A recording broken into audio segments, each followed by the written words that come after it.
Šodien Svētā baznīca pagodina Svēto krustu, kas ir lielā gavēņa laika centrā. Mēs godinām krustu un liekam to arī mūsu dzīves centrā. Krustā sitot sava paša gribu, jeb ego, un tad mēs varam piedalīties krusta godībā. Svētais Damaskas Jānis par krusta godināšanu. Jo vēsts par krustu ir muļķība tiem, kas pazūd, bet mums, kas topam izglābti, tas ir Dieva spēks.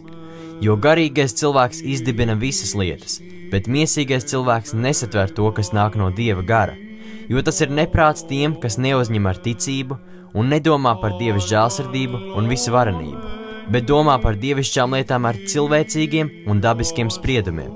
Jo viss, kas pieder Dievam, ir augstāks par dabisko un saprātu un domām. Un ja kāds sāks apsvērt, kādā veidā Dievs visus izveda no nebūtības būtībā un kā dēļ, un ja viņš to gribēs sasniegt ar dabisko spriedumu palīdzību, tad viņam tas neizdosies, jo šīs zināšanas ir laicīgas un ļaunā gara iedvesmotas. Ja kāds ticības vadīts ņems vērā, ka Dievs ir labs un visvarens, patiesis un vietas un taisns, tad viņš visu atradīs gludu un vienādu, un ceļu taisnu. Jo nav iespējams glābties bez ticības, tādēļ, ka visa, gan cilvēciskā, gan garīgā pamats ir ticībā. Jo bez ticības ne zemkopis sašķels zemes arumus, ne tirgonis uz maza kuģa neusticēs savu dvēseli trakojošai jūras dzelmē. Bez ticības nenotiek ne laulības, nekas cits dzīvē. Ar ticību saprotam, ka viss no nebūtības būtībā vērsies ar Dieva varenību. Ar ticību pareizi darām visas lietas, kā dievišķās, tā cilvēciskās. Ticība ir piekrišana bez ziņkāras. Protams, visi Kristus darbi un brīnumi ir dižani, dievišķi un apbrīnojami, bet visbrīnumainākais ir viņa godājamais krusts, jo nāve ir nogāsta, pirmtēva grēks iznīcināts, elle uzvarēta, dāvāta augšām celšanās. Mums dots spēks nicināt esošo un pat pašu nāvi, atgriezta sākotnējā svētlaime, atvērtas paradīzes durvis, mūsu būtība sēdusies pie Dieva labās rokas, mēs esam kļuvuši par Dieva bērniem un mantiniekiem ne caur ko citu, bet caur mūsu Kunga Jēzus Kristus krustu. Jo viss tas radīts caur krustu, jo jūs visi, kas esat kristīti Kristus vārdā, saka apustulis, esat tērpušies Kristū. Un tālāk, Kristus ir Dieva spēks un Dieva gudrība. Lūk, Kristus nāve vai krusts ietērpis mūsu hipostātiskajā Dieva gudrībā un spēkā.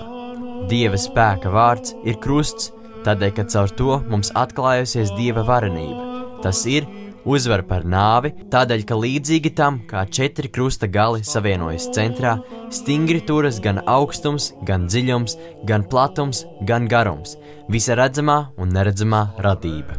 Krusts mums dots kā miesas zīme, kā Izrēlam apgraizīšana. Jo caur to mēs, ticīgie, atšķiramies no neticīgajiem un topam atpazīti. Krusts, vairogs un ierocis, un uzvaras piemineklis par sātanu. Krusts, zīmoks, lai mums nepieskartos kā iznīcinātājs, kā saka raksti. Krusts, guļošo augšām cēlājs, stāvošo atbalsts, vājos pieķis, ganāmos zīzlis, to, kuri atgriežas vadītājs, ceļinieku uz pilnību, miesas un dvēseles pestīšanu, visa ļaunā noliedzējs un visa labā cēlonis, grēka iznīcinātājs, asnu augšām cēlājs, mūžīgās dzīves koks. Un tādēļ ir dabiski klanīties šim kokam, dārgākajam savā būtībā un godājamākajam. Kokam, kurā Kristus pienesa pats sevi kā upuri par mums, kokam, iesvētītam ar svētās miesas un asiņu pieskārienu. Godināt visu, gan naglas, šķēpu, tērpu un viņa svēto mājokli, silīti, alu, golgātu, pestījošo dzīvu darošo šķirstu, Ciānu baznīcas galvu, godināt tā, kā aicina Dāvids. Dosimies viņa mitekļos, klanīsimies viņam pie kājām. To, ka ar šiem vārdiem viņš domā krustu, parāda tas, ka ir sacīts. Iesim viņa miteklī un zemosimies viņa kāja pamesla priekšā. Nāc, kungs, savā dusas vietā, tu un tavas godības šķirsts, jo pēc krusta seko augšām celšanās. Klanīsimies arī mēs, godājumā un dzīvodarošā krusta tēlam, kaut arī tas bija izgatavots no cita materiāla. Klanīsimies godinot nevis lietu, lai tā nenotiek, bet atveidu kā Kristus simbolu, jo viņš, atstājot novēlējumu saviem mācekļiem, sacīja: Un tad cilvēka dēla zīme parādīsies pie debesīm. Saprotams, krusts. Tādēļ arī eņģelis augšām celšanās dienā sacīs sievām: meklējiet Jēzu Nācerieti, krustā sisto. Kaut gan daudz var būt gan Kristu, gan Jēzu, bet ir tikai viens krustā sistais. Viņš nesacīja šķēpa caurdurto, bet krustā sisto. Tādēļ mums jāklanās Kristus zīmes priekšā, jo kur ir zīme, tur ir viņš pats. Mēs nedrīkstam klanīties lietai, no kuras veidots krusta tēls, kaut tas būtu no zelta vai dārgakmeņiem, ja arī šis tēls tiktu sagrauts. Un tādēļ mēs klanāmies visam, kas veltīts Dievam, pienesot godu viņam pašam. Godājamais krusts simbolizē dzīvības koku, kuru iestādīja Dievs paradīzē, jo tā kā caur koku ienāca nāve, tā pienācās, lai caur koku tiktu dāvāta dzīvība un augšām celšanās. Jēkabs dzīves beigās atveidoja krustu un svētījot savas dēlus pārkrustotām rokām, skaidri izveidoja krusta zīmi. To pašu apzīmēja Mūzes zizlis, krustveidā pārcirstams jūru un izglābdams Izrēlu, bet faraonu gremdēdams. Rokas, ko krustveidā izstiepa un pacēla bēgošais Amaleks, rūgtais ūdens, kas tapa saldināts ar koku, un klints, kas sašķēlās un izvirda avotus.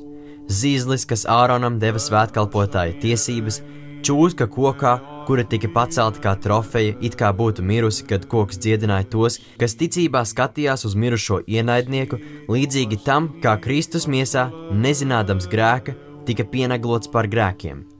Mūzes sacīs: redzēsiet, ka jūsu dzīvība karāsies mata galā.